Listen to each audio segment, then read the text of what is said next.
Hello guys! Welcome back to another video tutorial. For today's video is Excel Conditional Formatting for Data Visualization.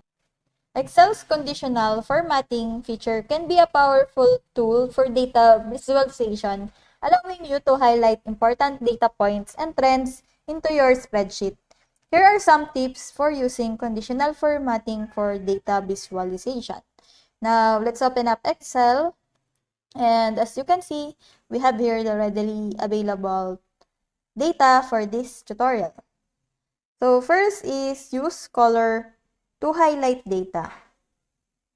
Color is a powerful visual tool for highlighting data. You can use conditional formatting cells based on their values, such as using red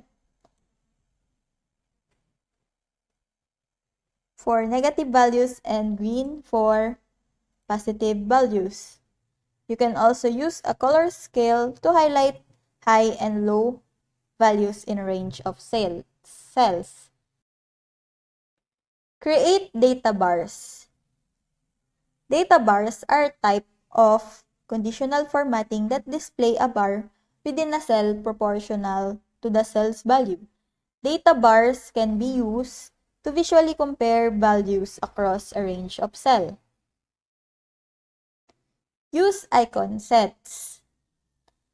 Icon sets are a type of conditional formatting that display an icon within a cell based on the cell's value.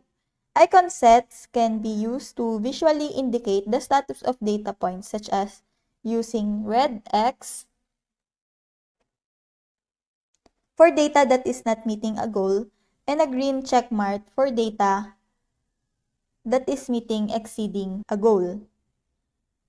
You can create a custom formatting rules. Excel's conditional formatting feature allows you to create custom formatting rules based on your specific needs. For example, you can create a custom rule to highlight cells that can contain specific text or dates.